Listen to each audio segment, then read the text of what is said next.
We are Rogue Media Sports.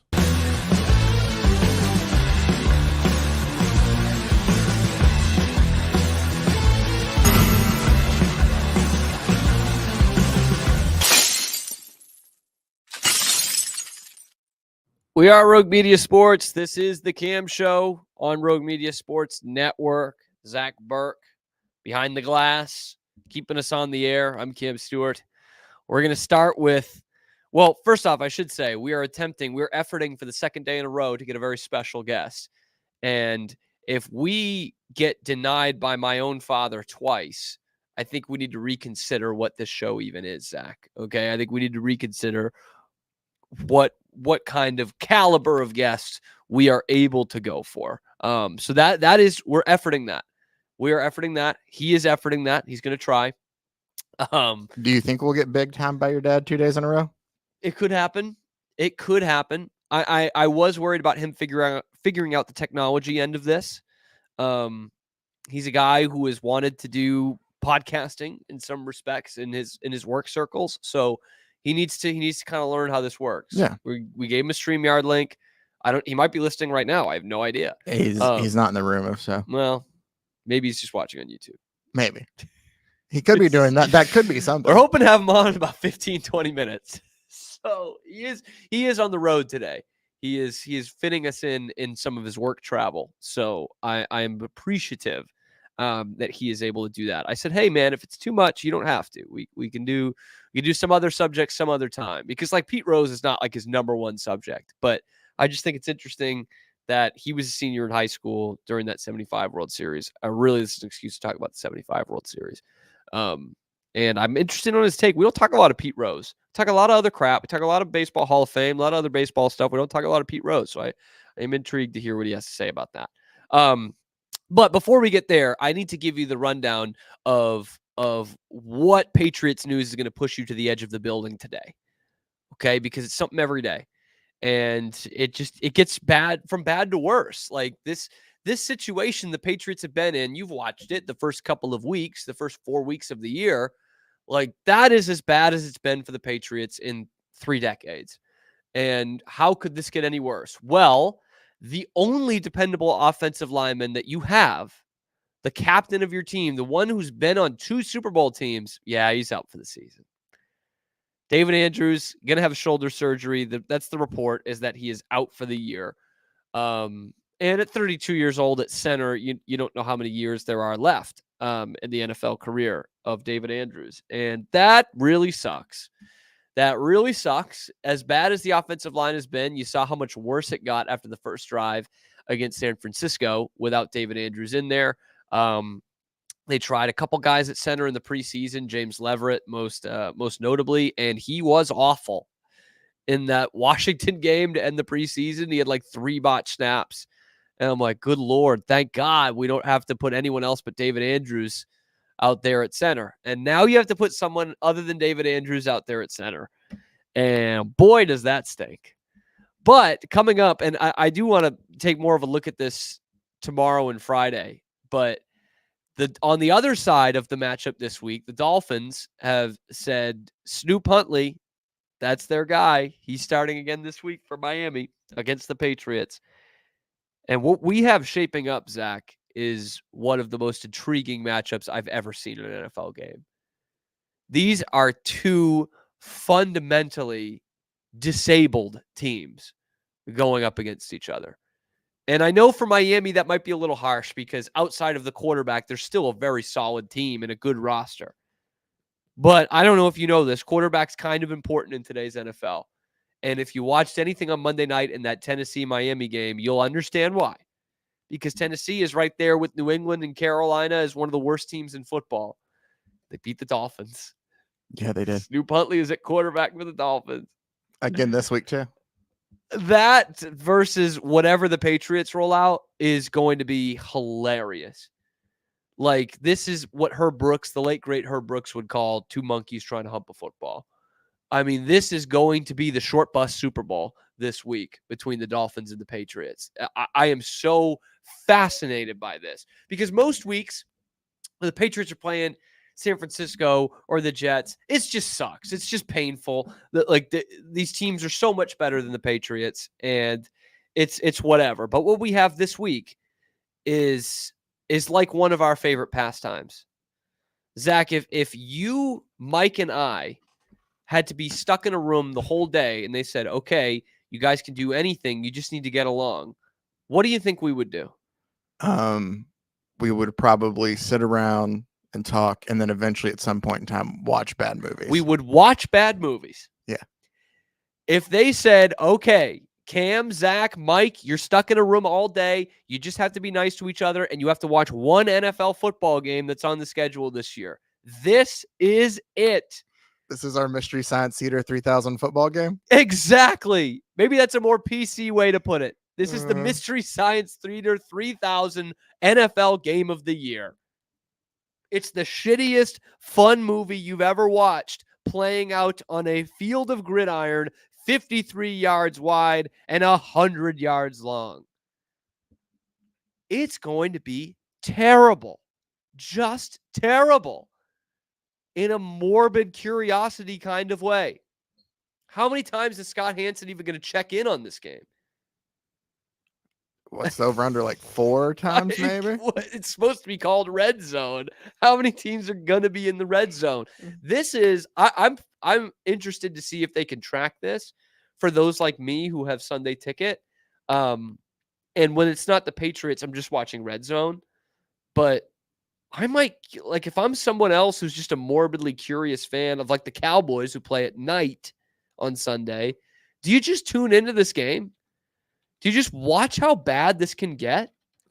See, and at this point, I think it's one of those things of where if you don't have rooting interests, like, it's tough to sit through something like that then. I mean, to be honest, unless you want to be entertained. And there are plenty of Dolphins and Patriots fans who are not built like us, who even have a rooting interest, who won't be watching this. Which, come on, have some fun in your life. Yeah. This is a chance to see, outside of a major weather event, which we saw, like with the Jets-Broncos game on Sunday, the downpour of rain makes it a 10-9 game, or we'll see it with blizzards, or the Patriots-Bills game a couple years ago with the ridiculous wind, and they only threw it like 3 times and won. Outside of a major weather event, this is the closest we see to how bad NFL football can be. Is this going to be how completely inept it can be? Our Wake Forest, Virginia Tech 0-0 tie at the end of regulation bad? Yes. Yes. Have you seen this Twitter account, the Sickos Committee? No, I don't think I have. They've been around a couple years. I love them. So that's what they're into. They are into just the worst stuff we can find, whether it's like the worst, it's mostly college football, like worst college teams going against each other, worst atmospheres, worst broadcasts. They love punts. They like sell sweatshirts that just say punts, ! They love Iowa. And so Iowa is such a hard team to watch. So like that's what like they're if into. you're They're a wide complete receiver, sickos. why do you ever? Okay, yeah. And so like they love Maction and stuff like that. Like if there was a Sickos Committee for the NFL, this would be it right here. I'm trying to look up some of their tweets, but I gotcha. I like this. I love the Sickos Committee, by the way. They're awesome. Like they're big into like scoregami stuff too. And this would absolutely be the game for them. They love the Kibbe Dome. I also love the Kibbe Dome. Did Idaho drop down to? Sorry, are they FCS now? They are. Yeah, both Idaho and Idaho State. Yeah. Wow, to think that's the first relegation. I don't know what else to call it aside from that I think I've seen in my lifetime, because they played FBS football for a long time. Yeah, out in the WAC. Yeah, they play like Boise State as like a non-con close opponent. And you'd randomly get those Kibbe Dome games on like ESPN2 on Thursday nights and stuff. I love the Kibbe Dome. Yeah, Thursday, Friday nights. You throw in some BCS bracket buster because they're playing Idaho, and you'd get the Kibbe Dome. That's where they should play this game. Can I pitch something to the NFL, please? I'm going to look into the camera and pitch this into the NFL. You have got the two most inept teams as they are constructed right now, the New England Patriots and the Miami Dolphins. You have the opportunity to do the funniest, most Sickos Committee thing ever. Play this game at the Kibbe Dome. Put like all of us would be so thankful for that. You take the weirdest stadium in college football, put the two worst NFL teams right now in it, and you want a punt-a-palooza. There's only one feasible place you can put this game, and that is the Kibbe Dome in Moscow, Idaho. I need that. It holds I like need what, that. 8,000? Hold on, I'm gonna look that up real Please quick. look that up. I'd like the exact specifications of the Kibbe Dome. So I think of like baseball doing the Field of Dreams game, and it's, you know, all the nostalgia and the Norman Rockwell-ness of it all. You put it out there in the cornfield, just like Field of Dreams. Let's tip it on its head. Let's do the opposite. Let's put the worst of the worst that our professional sport has to offer, and let's put it in the Kibbe Dome, the most romantic place you can play a football game. So the Kibbe Dome is 48 years old, 49 years old. But, and it says 53 down here. Anyway, what we have, it has multiple years when it was there, but capacity for football since 2011 has been 15,250 people. And Shouldn't be more than 15,000 going to this game. they've upgraded from real grass pro turf in 2016 to matrix turf in 2017. So you got some nice matrix turf in there for the players to play on too. Yeah. What's you playing on in the NFL? They had AstroTurf in there until 2006. Oh my God! What kind Yeah. do they have a different kind of turf? No, it says they had Just AstroTurf grass? from 90 till 2006. Oh, till 2006. Yeah, and then they had I was like, wait a minute, 2006 seems weird to start doing Astro. tartan turf before that. They had natural grass for the first year it was open, and that was it. And then they switched to turf. Probably pretty tough to do. Yeah. Probably pretty tough to do, especially back in the 70s. I'm telling you, this is the perfect spot. The Kibbe Dome is the perfect spot for this game of two monkeys trying to hump a football. This is the perfect setting. The Mystery Science Theater 3000 Bowl at the Kibbe Dome, Patriots, Dolphins, 1 p.m. Eastern time, Sunday afternoon. Book it. The great outdoor concrete stadium that's as bland as the game will be. Oh, yes, man. Yes. The NFL should be doing this. They should be able to flex it, like worst game on the schedule, because they didn't see this as going to be the worst game. Then Tua gets hurt and Skylar Thompson gets hurt, and all of a sudden it's the worst game. They should be able to flex one game a year to the Kibbe Dome. I know they're so obsessed with flexing it to Tottenham Hotspur Stadium in London. That's where the Patriots Jags are going to be playing in a couple weeks. That's a nice stadium. It is a really nice for stadium. a nice team. And they want to put it at whatever 9:30 in the morning Eastern time. But hear me out. Make some.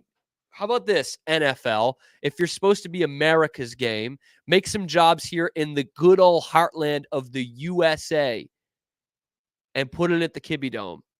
And you know who you can get out there, Zach? Oh my God, my mind is just running wild.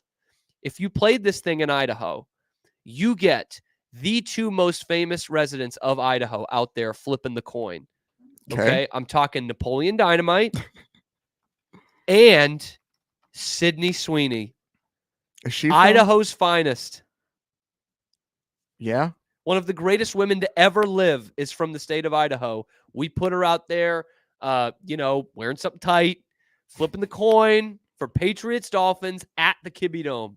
My mind is running wild with this. I was going to save this game breakdown for tomorrow, but my God, I think we've stumbled across something great. The worst NFL game every year, put it at the Kibbe Dome, give them an extra day of revenue, bring some great jobs to the American heartland where they love good football. It makes perfect sense to me. What's Brock Osweiler doing? Is he another Idahoan? He's the NFL link there. He can be their he's a commentator. He could be their ambassador. He could call the Kibbe Dome game then. Yeah, he does college football. He goes back home.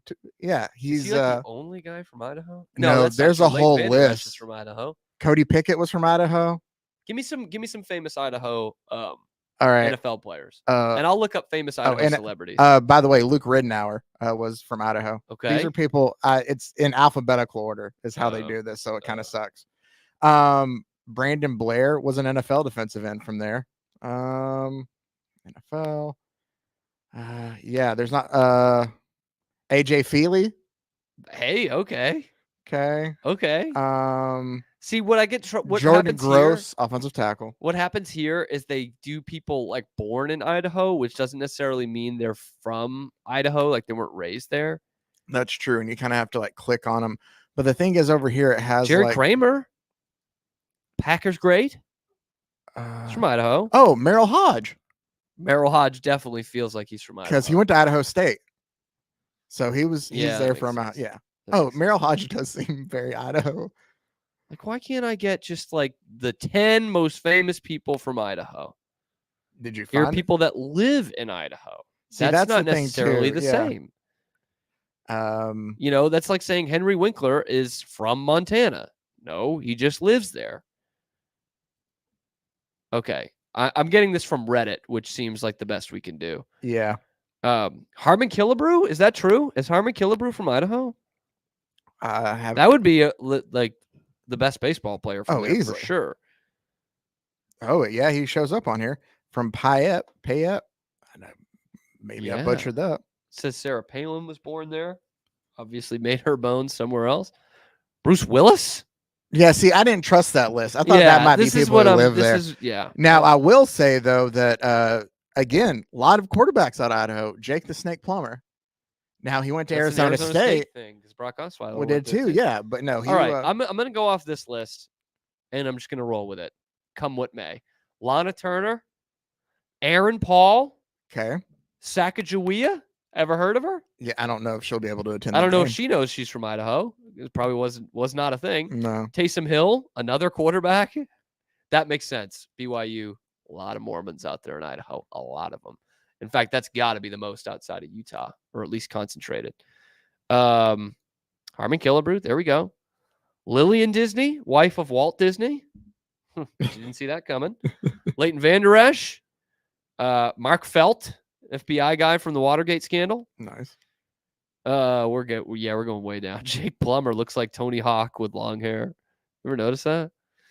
Yeah, a little bit Sarah now. Palin. He has like a mushroom farm now, man. But see, here's what I'm wondering, because nowhere in the top 25 is Sydney Sweeney, who would be number 1 in the world right now. See, because probably she was born in Spokane, which is like an hour from Idaho, by the way, but grew up in Idaho. See that Brian Harsin. They probably consider Boise State guy. Jeremy Stevens, the former tight end. Dirk Cotter. Other people. I don't know who Gutzon Borglum is, but that is an unbelievable name. Gutzon Borglum, American sculptor, best known for his colossal Mount Rushmore sculpture. That's a famous guy. That is. He did Mount Rushmore?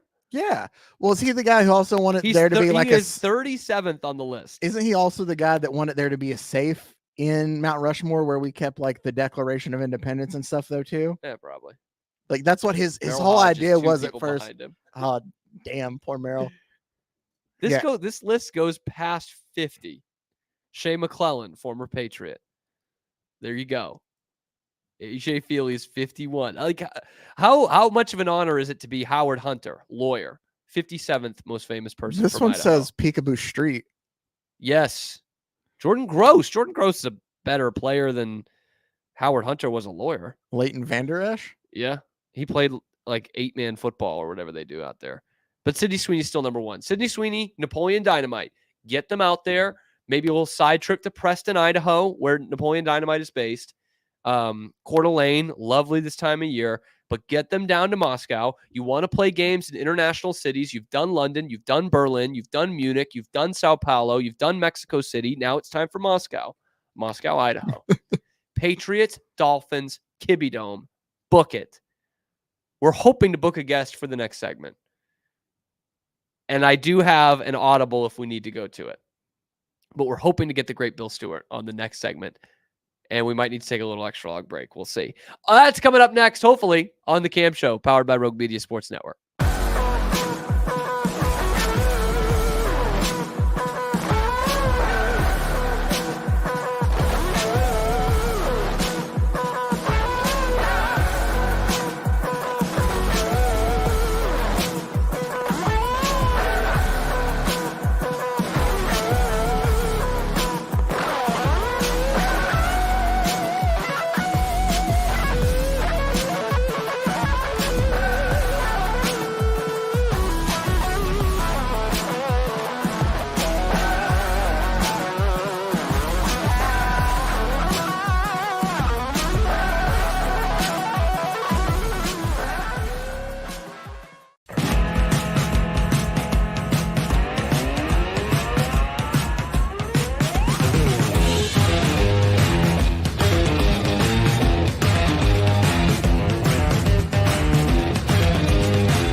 We are back on the Cam Show. We have efforted and we have gotten the big fish. We are live, Dad. We are live.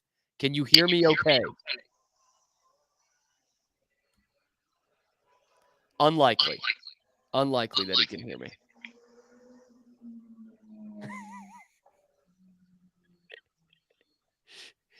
It is a tough thing to do on the phone, the StreamYard. I have tried to do StreamYard on the phone. It is not as easy as it is on the computer. So I'm just gonna keep talking. See how this goes. Testing. Yeah, he's giving me that look. He can't hear me. Yeah, yeah, and I can hear it too. But I don't think we can give directions to him. I don't know how to. Zach, do you want to be as a phone call? Yeah, we can do that if we've got that hooked up. All right, let's. Oh wait, he can hear me now. Can you hear me now? I can hear you now. Oh, here we go. Perfect. We have efforted. It has been a ton of work, but we have the big fish. Dad, where are you today? I am in Alpharetta, Georgia, in an outdoor picnic table between Smoke Jack Catering and Jack's Feed Store. All right. Anything to be on the Cam Show. Anything. You know, these opportunities don't come up every day. When they do, you have to be ready. You've heard the motto, be prepared. I've heard it. I've heard it somewhere along the years. I got a 3-finger flash from Zach there. All right. Well, let's get down to brass tacks. I don't. This is a weird thing, Dad, because we talk a lot of baseball, historical baseball. We talk a lot of Hall of Fame, and I don't know that we talked a lot of Pete Rose, but you saw most of Pete Rose's career as a baseball fanatic growing up, and arguably the peak of him and that team in the '75 Big Red Machine. So let me just throw this at you first. You can be a sentimental guy. You're a good Christian.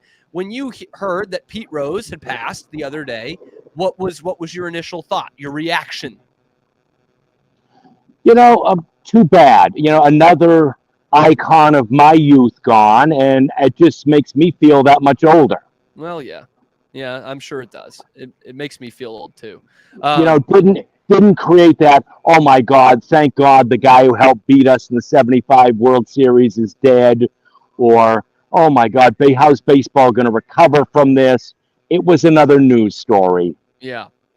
Was he the MVP in that '75 series? I don't think so. I'm not sure. I would have said it probably might have been Joe Morgan. Okay, I think he. But I'm not sure. But obviously, Pete played an instrumental role on that Big Red Machine throughout the '70s, including their 4 World Series appearances. Yep, 2-2. They lost the first 2, won the next 2. Yeah. Well, not in consecutive years, but lost in 71. 70 and 72. 71, I think. Okay. And then obviously 75 and 76. Yeah. Yeah. All right. So let's talk 75 World Series. This is why I wanted to bring you on as more of an excuse to talk about this World Series. But this is like the peak of the Big Red Machine, and therefore kind of the peak of Pete Rose's career and his contributions to on-field baseball. And it becomes one of the great series of all time. Where would you have – you've seen a lot of World Series. Where would you rank this 75 one that is right in your wheelhouse, your senior year of high school? Yeah, probably. I mean, people talk about this as the one that saved baseball. Baseball had gone through a lot of labor problems in the early 70s, a strike. 1974, the Messersmith free agency by the courts. So it was a game in turmoil.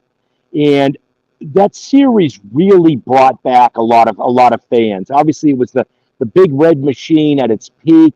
It was a Red Sox team that had some young players, Jim Rice, Fred Lynn. Rice obviously would go on to be a Hall of Famer. The Big Red Machine, we didn't know was going to be broken up within a few years due to free agency. We had the Louis Tiant story. Tiant was the star Red Sox pitcher. He had come over. He had escaped Cuba. His parents had still been there. They brought his parents over just before the '75 World Series, and that was a reunion in the stands and on the field. So that was a big deal. But really, they were 7 close games. They were well fought.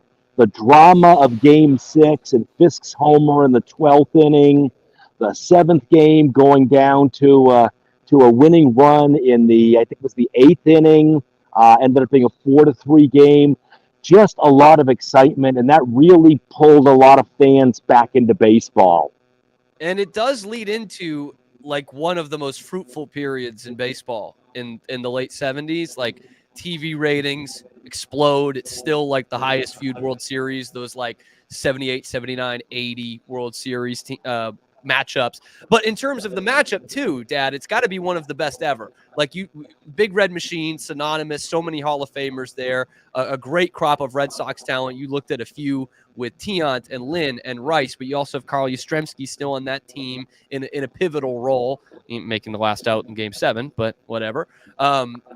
It's still got to be one of the best matchups ever. And one thing that Pete Rose talked about in some documentary, some Red Sox documentary, was the buildup before, I believe it was Game 6, where there was like 3 rainouts in a row or something like that. And so it became, he said it kind of took on this Super Bowl feel of everyone knew the people, the characters involved. It was this anticipation. It was obviously Fenway Park. It's a curse. It's a team that's trying to, finally get over the hump that they know is this great team. Does that sound like what you remember in 75? Yeah, absolutely. People were waiting for that game because there were the rainouts. It wasn't like, okay, there's going to be another game the next night. People were going to their TV sets for 2 or 3 straight nights and no baseball. And they were going back every night because of what had happened the first 5 games. They wanted to see that game. See on Twitter that day that it's raining, it's going to get rained out. You don't have the weather app or anything like that. That's right. You've got nothing. So those of us in the Boston area, I grew up about 35 miles west of Boston. We had an inkling. We could see our weather. We could tune into the TV news in Boston. But I mean, the rest of the country really didn't have that. You weren't looking at your phone and saying, "Oh my God, 70% chance of rain at 7 o'clock in Boston this night." And one more thing on the 75 series before we get more into Pete Rose, because this was a facade for me to ask you about 75. Obviously, 67's your team. It would have been special to have you on yesterday, October 1st. Instead, we get October 2nd. That's fine. But 67's your team, and that's the impossible dream. We hear about 86 and the choke all the time. Did 75 feel like that was the team? 67 was a great story, but 75 is so well-rounded. Did that really feel like this could well be it? Yeah, it did. So for perspective for your listeners, 1967, I was a 9-year-old kid. This was a team that had finished half a game out of last place the year before, 100-1 long shots. They brought up a couple of rookies each year the last 3 or 4 years. The manager, Dick Williams, first managing job in the majors, said they were going to be above 500. We laughed at it. The team just came out of nowhere. And at that point, we were playing with house money in the World Series, and yet still took the Cardinals with Bob Gibson and Roger Maris and Orlando Cepeda, Tim McCarver, Lou Brock, Kurt Flood, Steve Carlton to Game 7. Julian Javier. Julian Javier, Dal Maxwell. Yeah. I mean, that felt like a victory for us. We were playing with house money for so long in that season. 75, we had this powerful lineup. We had good pitching, good starting pitching. We had a bullpen where nobody dominated, but everybody was good. We really thought that was going to be the season. Despite the fact that the Big Red Machine was the Big Red Machine, we weren't intimidated by them as fans, or neither were the players. It felt like that's what it was going to all come together. And then, Game 6 and down 6-3 in the 8th inning, and Bernie Carbo hits a pinch hit 3-run homer to tie the game. You go into the 12th, Fisk hits that homer, and you're thinking, this is it. Game 7 is a mere formality. My dad, who had seen so many losing seasons, saw them lose it in 46 to the Cardinals. He's thinking, I'm going to see a World Series here. And it wasn't to be. He eventually saw one decades later, but We thought that was going to be the one, and it wasn't. And he got all 4 in there, but the fact that me and my grandfather have seen the same amount of Red Sox World Series titles is pretty sad on one end. Yeah.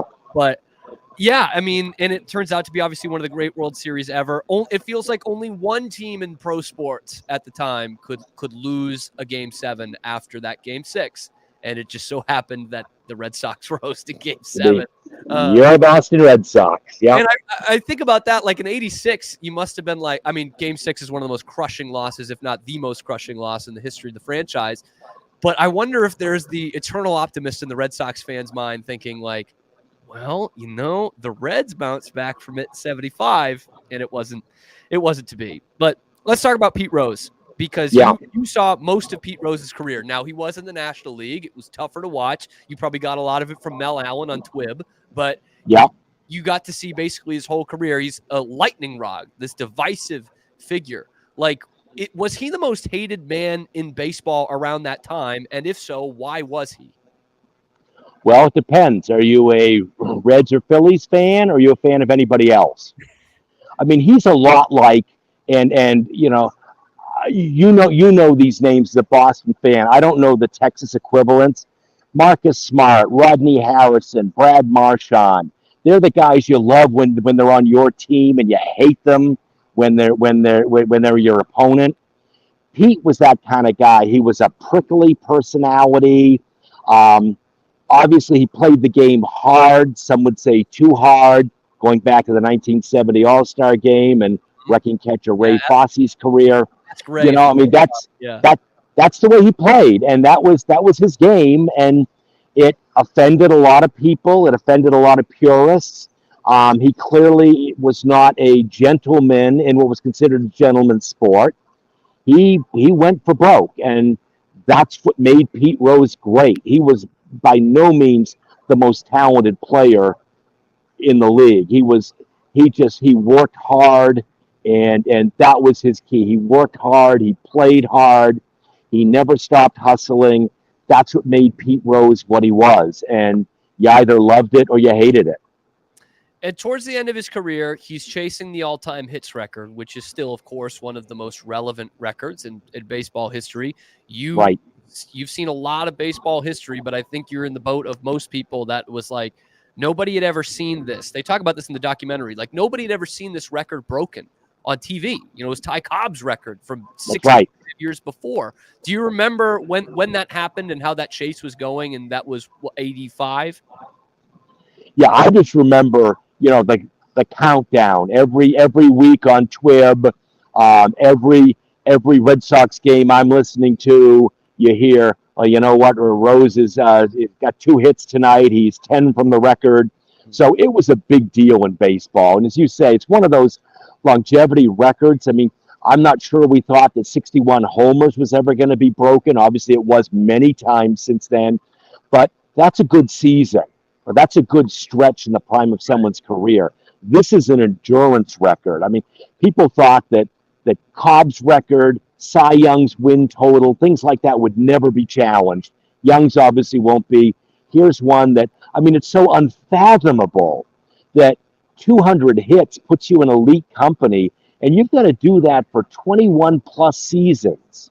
You've got to stay healthy. You've got to be consistent. You can't have one of those years where, things aren't going right and you're a 250 hitter. You've just got to be on the mark every single year. And obviously, as you get older and the bat speed slows a little bit and the legs slow a little bit, you've got to change your game. You've got to change your approach. I mean, it is a remarkable record that I can see for a guy that I never liked as a player. Yeah. And I don't think it'll ever be broken. There's not enough single hitters. There's no singles hitters anymore. And that's a singles hitters record. That I don't think. No, the one guy who could have broken it, and I think he might have, you tell me, was Ichiro.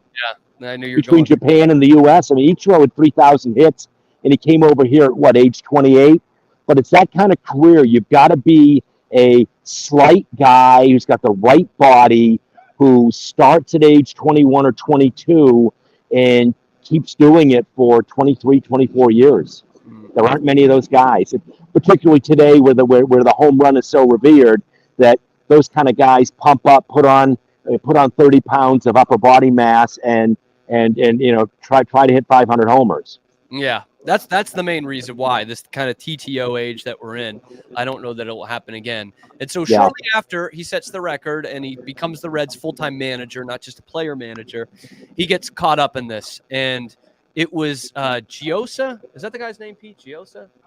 Tommy Giosa, who gets him into this. And by the way, I don't know if you knew this. I found this out last night. Tommy Giosa, who actually went to prison, was tied up with Pete Rose for years, met Pete in Florida when he was playing in a baseball tournament for Massasoit. He was playing for Massasoit. He's from New Bedford. I had no idea about that. Wow. But this becomes obviously a huge scandal. Pete Rose denies it for years and years. It's like 11 or 12 years before he finally admits that, yeah, I bet on baseball. And now it's this sad thing. He's not going to see himself go into the Hall of Fame. And there's been a lot of momentum the last few years to get Pete Rose into the Hall of Fame with how cavalier and untaboo the sports gambling is. I mean, MLB is partnering with sports gambling sites. So I want to throw this to you as someone who I say is old school a little bit because you watch Pete Rose play, but you're very much in tune. You got onto StreamYard on your phone in 2024, so you're still in tune with what's going on today.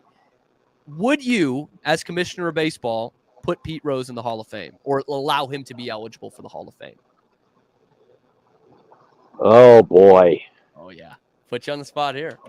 I don't know. You know me. I'm a purist. Mm-hmm. I have agreed that he does not belong. He violated the most sacred rule of baseball. It was there for a reason.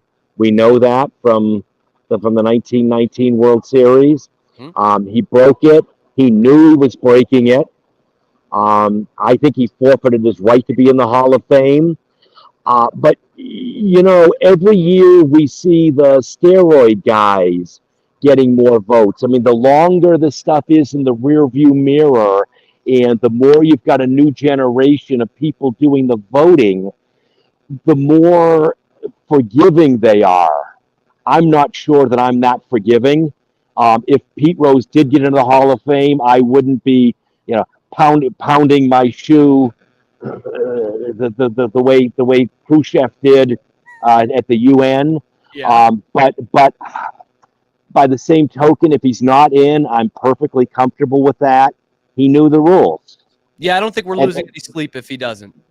I think that's No, and so much of that also gets tied into his personality too. Like MLB has, whether you want to make it sound like it's a puppet show or something of like, hey, dance for us, Pete. Show us why you're a redeemed person. He really hasn't. At every turn, he can't help himself. He ends up being that prickly character. Yeah. He never stepped out of character, and I think that hurt him. Clearly he's a Hall of Famer. Of course. There's absolutely no doubt. I mean, beyond the hits, just the winning, the top 10 MVP, the number of times he led the league in at-bats and hits and runs. I did an analysis a couple of days ago of contemporaries of his. And for those younger fans, I think the most contemporary is Ichiro. Rose hit a few more doubles, but he was basically a singles and doubles hitter, not a home run guy at all. His OPS doesn't look great because his slugging percentage isn't great, but his batting average career batting average was only 303. Same as Mark Grace. 375 on base percentage. So his stats are good. They're not outstanding.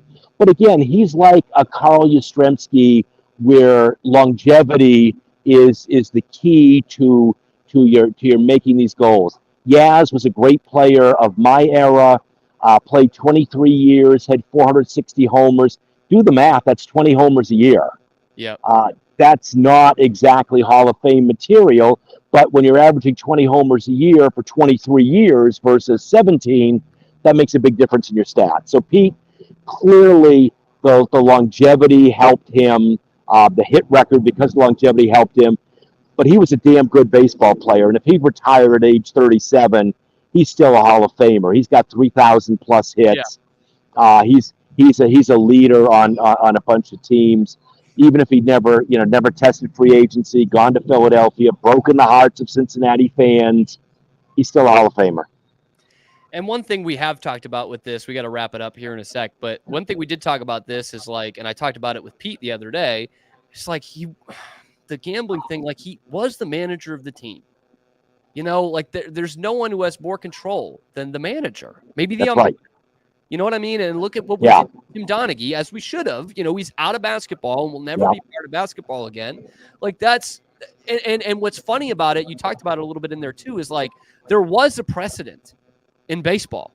It was old, but there was a precedent. You gambled on games, you threw games, you're out forever. And I don't know if there was any kind of huge momentum in the 50s, obviously no social media or anything, for these guys who played with Joe Jackson to be like, enough is enough, put him in the Hall of Fame, the way we're getting it with Pete Rose. But I think that does need to be remembered.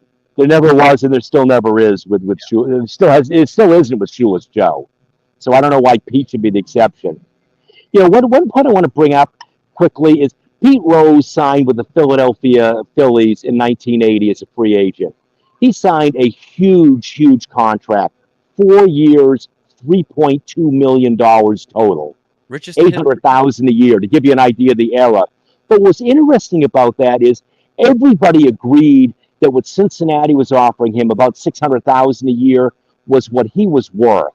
And Philadelphia went out and gave him the extra money. And the rationale was, you know what? We're going to make that extra $200,000 in our media rights.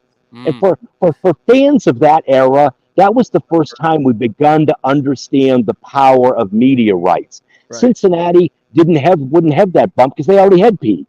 But a new team with this star, they could market that. They could bring their media rights to a level that they could easily pay him and make a whole lot more money. A new team that was pretty good. Philadelphia was knocking on the door a little bit those last few years leading up to 1980, and he's still a polarizing figure. You get a room of 10 of us, and it'll be split 5 and 5. I think of who wants him in, who doesn't. I don't think I'm going to lose any sleep over it if he doesn't get in. Yeah, and death is not going to change perceptions of him. Yeah, and he was what he was. Right. And you see some of the support from former players today, former teammates.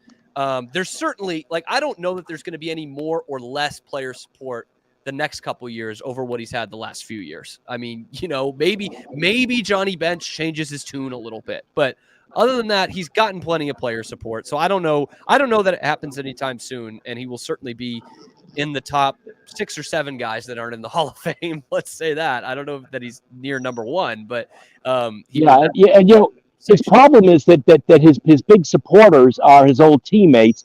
They're dying off at this point. There's not a new generation of fans coming in and saying this is an injustice. We need to make this happen. So I think it's going to die down. And if the commissioner lifts the ban, does Pete get in?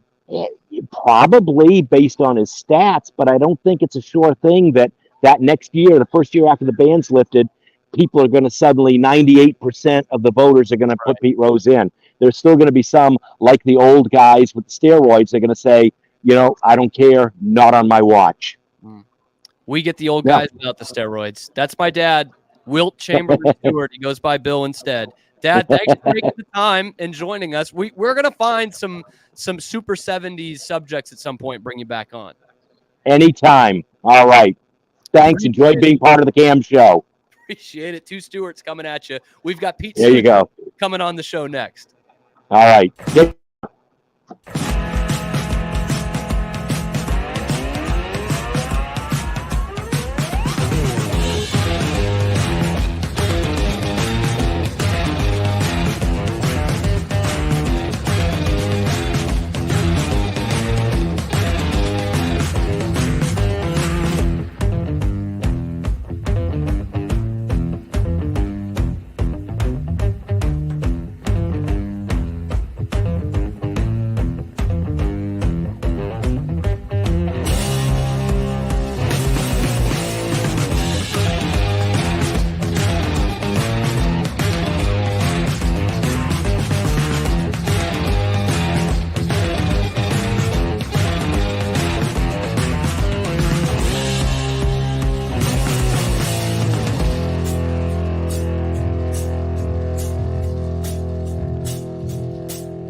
Pete Souza, Cam Show. Pete, that's a tough one to follow up, man. Well, I'm gonna have to go back and listen because in the room we didn't have the audio, the house audio playing. But some of your, anytime you can get someone who was tapped into like the 70s, 80s culture and was there for it, I'm there for it because I want to hear what it was like because I don't know. Well, at least sports wise. No, like my dad, I don't know that he grew up during the British invasion, but I don't know that he could name you 5 Beatles songs. It's actually fascinating. I don't know that he's ever seen The Godfather or Taxi Driver or anything like that.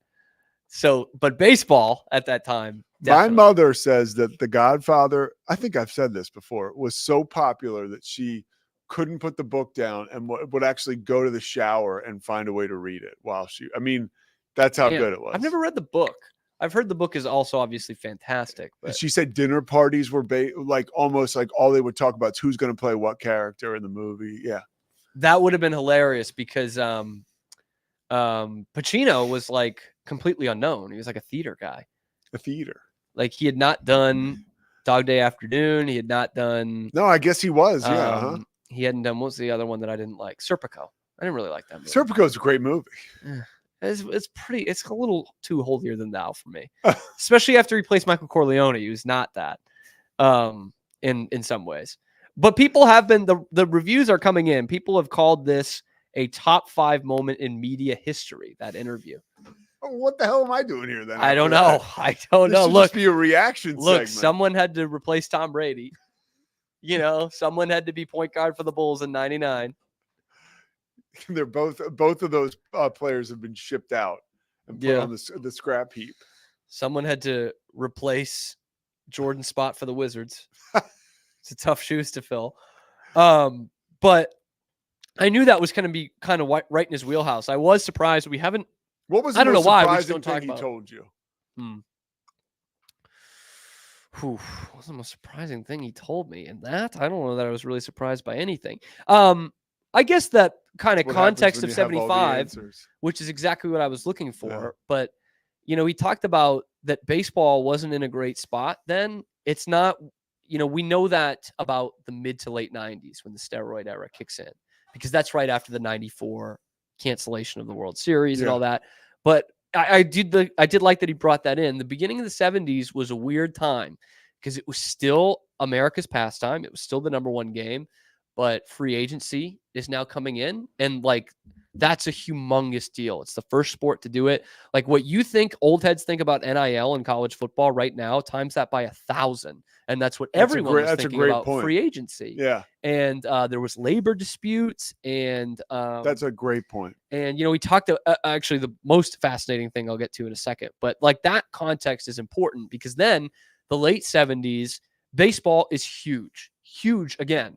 You look at the highest rated World Series on TV of all time, it's still like that late 70s. Like the Yankees and the Dodgers. Yankees, Dodgers in 77, 78, your Phillies in 1980, Pittsburgh in 79, the family and all that. And like that is a kind of a golden era. We think of, the 50s and then the steroid era, but that late 70s is really a golden era for baseball. And that 75 World Series does a lot to that.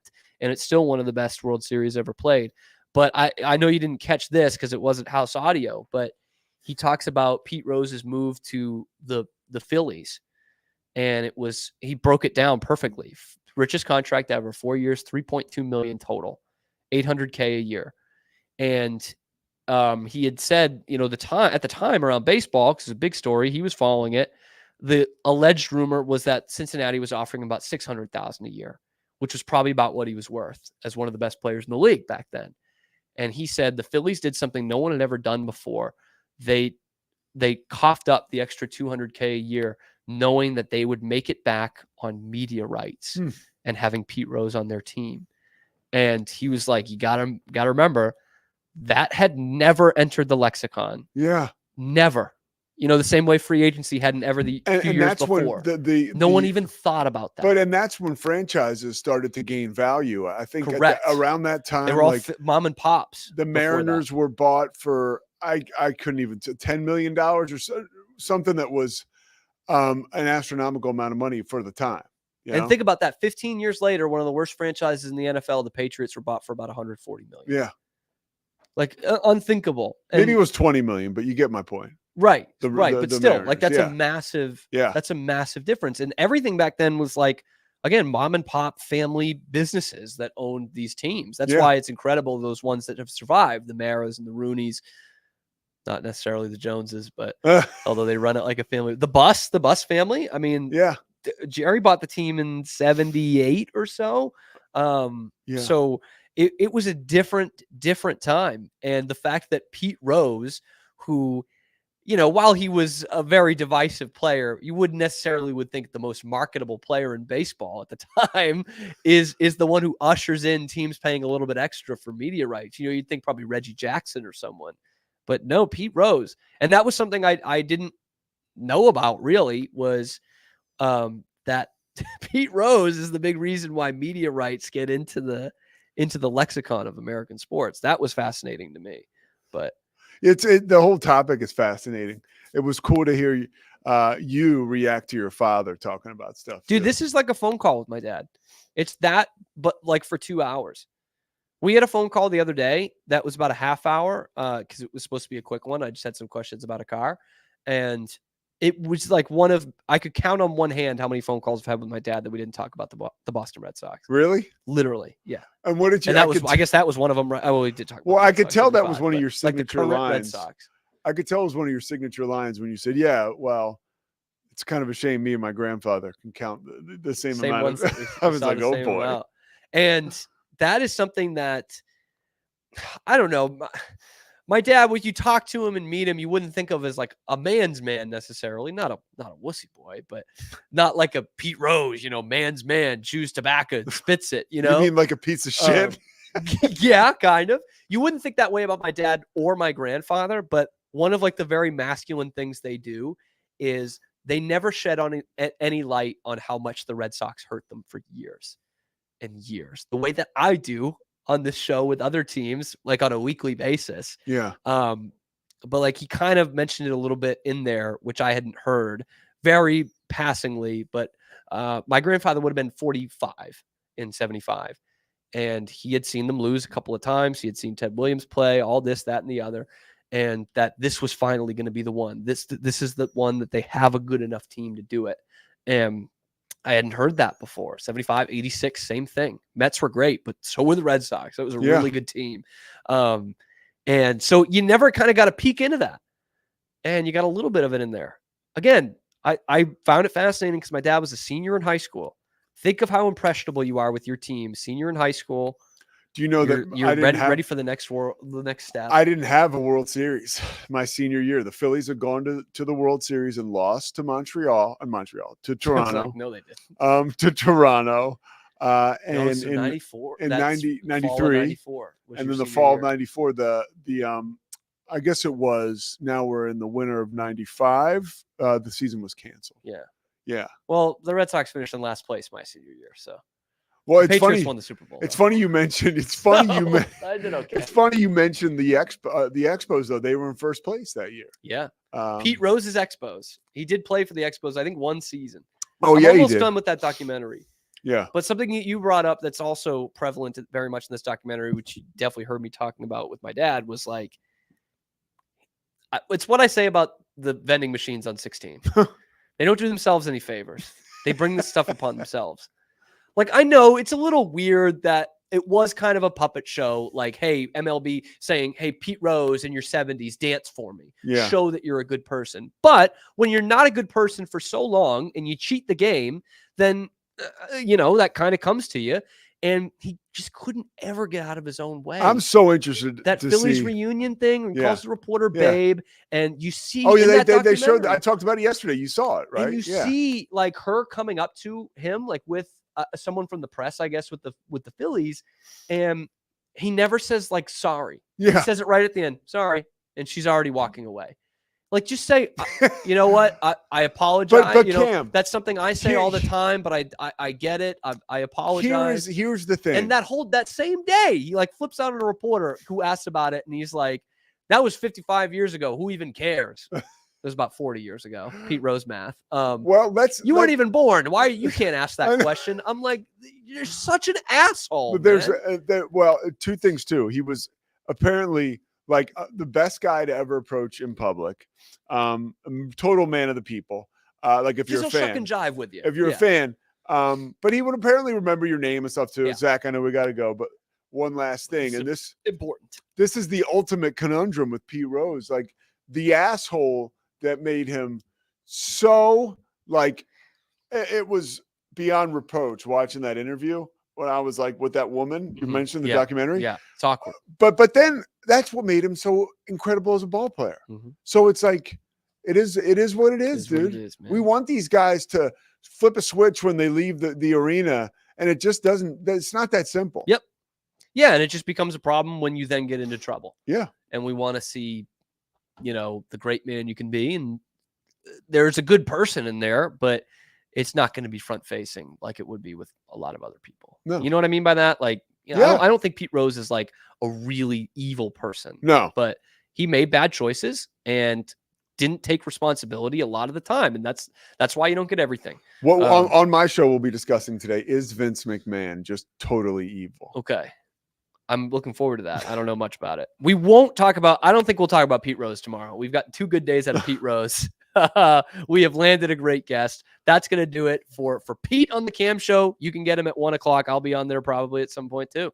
But the Cam Show every day, high noon Eastern time on YouTube, and then wherever you get your podcast. So we'll see you tomorrow right then.